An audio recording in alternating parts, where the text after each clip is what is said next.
નમસ્કાર. વાતો વડોદરાની અંતર્ગત આજે આપણે વાત કરવાની છે ફોલ્ડિંગ મોબાઈલ પેલેસની. દિલ્હી દરબારમાં વડોદરાના મહારાજા સયાજીરાવ ગાયકવાડ ત્રીજાએ કરેલા સાહસથી તો આજે સૌ કોઈ પરિચિત છે, પરંતુ એવી જ એક વિશેષ વાત દિલ્હી દરબાર સાથે જોડાયેલી છે. વડોદરાના મહારાજા દિલ્હી દરબાર ખાતે વડોદરાથી જ એક ભવ્ય ફોલ્ડિંગ મોબાઈલ પેલેસ પોતાની સાથે દિલ્હી લઈ ગયા, જે તે સમયે દિલ્હીની જનતા તથા આમંત્રિત મહેમાનો માટે આકર્ષણનું કેન્દ્ર બન્યું. મુઘલ શૈલીમાં રાજસ્થાની છત્રીઓથી સજેલા મહેલ પર જ્યારે રાત્રિના સમયે રોશની કરવામાં આવતી ત્યારે લોકો તે જોઈને મંત્રમુગ્ધ થઈ જતા. કાર્યક્રમ પૂર્ણ થયા પછી આ ફોલ્ડિંગ પેલેસને મહારાજાના નિર્દેશ મુજબ પુનઃ વડોદરા લાવવામાં આવ્યો.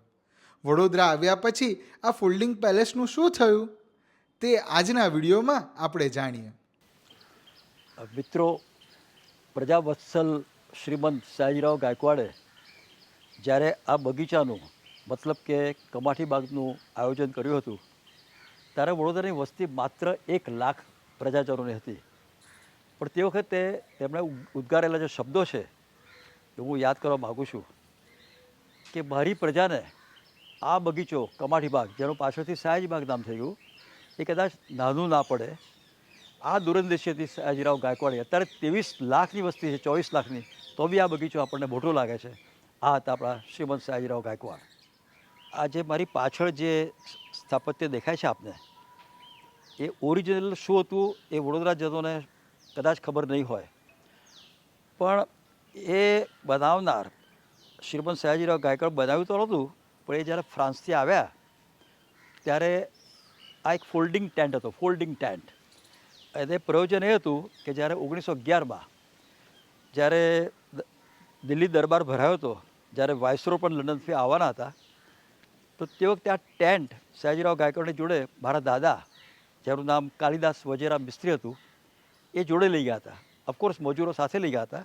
અને એ ટેન્ટમાં એક ડ્રોઈંગ રૂમ, એક બેડરૂમ, એક બાથરૂમ, એવો વિશાળ ટેન્ટ હતો. It was a folding tent. પણ પછી ત્યાર પછી જ્યારે પાછા આવ્યા ત્યારે શ્રીમંતે કીધું કે તમે મિસ્ત્રી આને ફિક્સ કરી દો, ફિક્સ.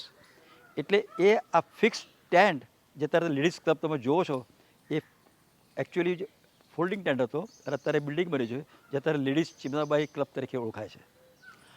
મારા દાદા કાલિદાસ વજેરા મિસ્ત્રી એની કુશાગ્ર બુદ્ધિથી, પોતે અભણ હતા, એન્જિનિયરિંગ ભણ્યા નહોતા, પણ વિચક્ષણ બુદ્ધિવાળા ઇજનેર હતા. એટલે જ્યારે એમણે આ ફિક્સ સ્ટેન્ડ કર્યો ત્યાર પછી એમણે ન્યાય મંદિરના, જે આપણું ન્યાય મંદિર વડોદરામાં જુઓ છો, એના સબ કોન્ટ્રાક્ટર મારા દાદા હતા.